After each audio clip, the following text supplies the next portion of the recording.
જય શ્રી કૃષ્ણ મિત્રો, મારી ચેનલમાં આપનું હાર્દિક સ્વાગત છે। આજે આપણે બનાવીશું ગુલાબ કલાકંદ।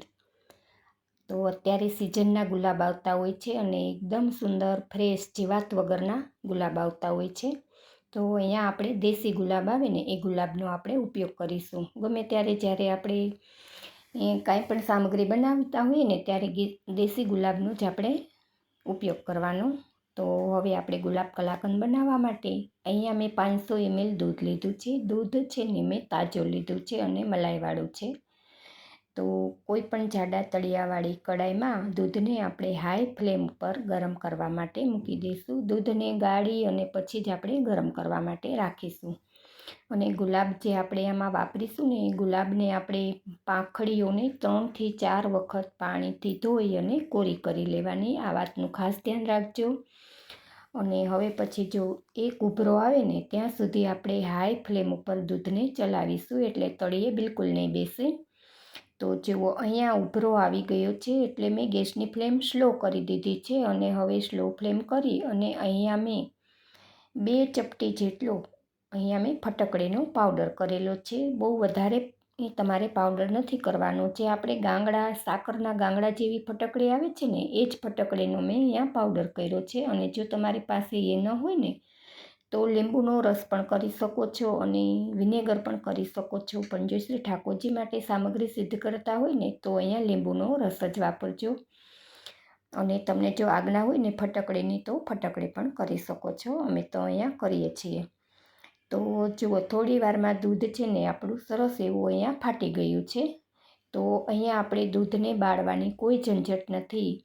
તો આ જો દૂધ આપણે થોડી વાર ચલાવશું ને એટલે બરાબર ફાટે ને પછી આપણે એને નીચે ઉતારી અને ગરણામાં ગાળી લેશું, જેથી આ એક્સ્ટ્રા પાણી છે ને એને આપણે ગેસ ઉપર બાળવાની કોઈ જરૂર નહીં પડે। અને હવે ઉપરથી થોડું એવું ઠંડુ પાણી કરી અને એને ધોઈ લેવાનું, જેથી કરીને આપણે જે ફટકડીનો ફ્લેવર હોય ને એ એમાંથી નીકળી જાય। અને જો તમે લીંબુ કરતા હોય ને તો પણ આ રીતે તમારે દૂધને ધોઈ લેવાનું, જેથી કરીને લીંબુની ખટાશ છે ને એ પણ નીકળી જાય।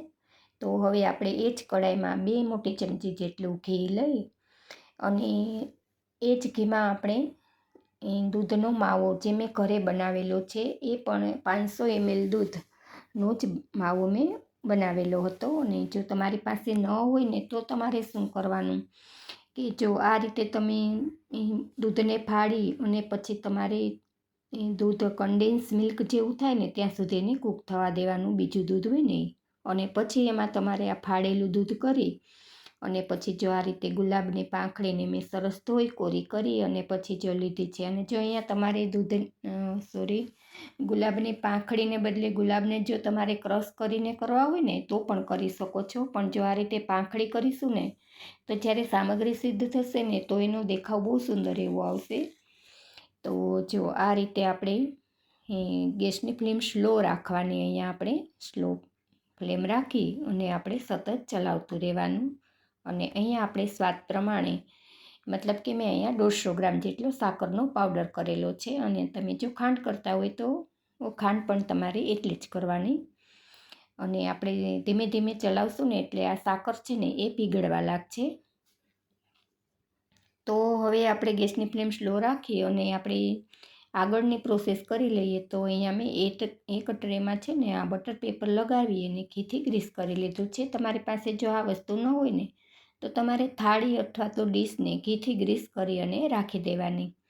જુઓ અહીંયા આપણે સાકર છે ને એ ઓગળી ગઈ છે એટલે મિશ્રણ આપણું ઢીલું થઈ ગયું છે। તો હવે આને આપણે મીડિયમ ગેસની ફ્લેમ ઉપર આપણે સતત ચલાવશું જ્યાં સુધી કે એ કડાઈને છોડવા ન લાગે। મિશ્રણ છે ને એ કડાઈ છોડે ને ત્યાં સુધી આપણે ચલાવવાનું છે। તો તમે જુઓ અહીંયા આપણે પાંખડી કરી છે તો કેવો સુંદર દેખાવ આવે છે મિશ્રણનો પણ। તો જો આ રીતે તમે પણ ક્યારેય ગુલાબનું કલાકંદ બનાવ્યું છે કે નહીં એ મને કમેન્ટ કરીને જરૂરથી જણાવજો।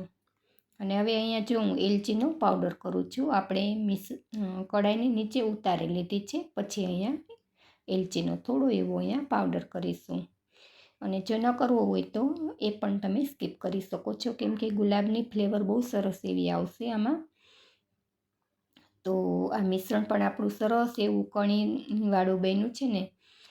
તો એનો ટેસ્ટ પણ બહુ સરસ એવો આવશે. તો હવે આ મિશ્રણને આપણે જે ઘીથી ગ્રીસ કરેલી ટ્રે છે ને એમાં આપણે એક જ લેવલમાં ઢાળી દઈશું અને ઉપરથી કાજુ બદામ પિસ્તાની કતરણ અને ગુલાબની પાંખડીથી એને સજાવી દઈશું અને પછી એને 2 કલાક માટે આપણે સેટ થવા માટે બહાર જ મૂકી દઈશું. અહીંયા આપણે ફ્રીજમાં રાખવાની કોઈ જ જરૂર નથી, બહાર પણ સરસ એવું સેટ થઈ જશે.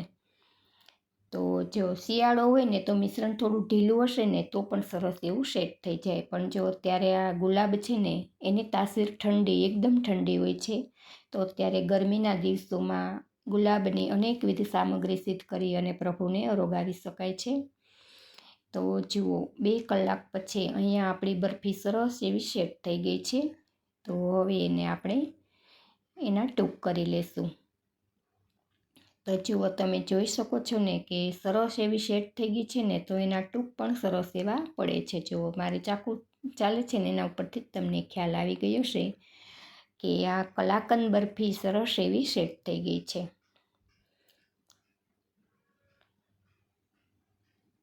તો જો આ ગુલાબમાંથી તો અનેકવિધ સામગ્રી બનતી હોય છે. તો આમાંથી તમારે કોઈ બીજી સામગ્રીના વિડીયોઝ જો જોવા હોય ને તો મને કમેન્ટ કરીને જરૂરથી જણાવજો, એ હું ચોક્કસથી અપલોડ કરીશ.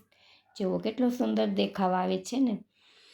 તો એક વખત ચોક્કસથી ટ્રાય કરવા જેવી છે અને આપણા શરીરને એકદમ શીતળતા આપે છે.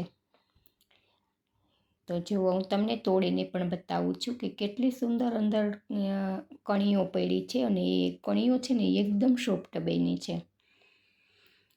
તો હવે આ તમે ક્યારે બનાવશો એ મને કમેન્ટ કરીને જરૂરથી જણાવજો. અને જો આ મારો વિડીયો તમને પસંદ આવ્યો હોય ને મિત્રો, તો પ્લીઝ વિડીયોને લાઈક આપજો. લાઈક આપવી એકદમ ફ્રી છે અને તમારા ગ્રુપમાં શેર કરજો. અને જો ચેનલ પર નવા છો તો ચેનલને સબસ્ક્રાઈબ કરી લેજો. ફરી મળીશું એક નવી રેસીપીમાં. ત્યાં સુધી આપ સર્વને મારા જય શ્રી કૃષ્ણ.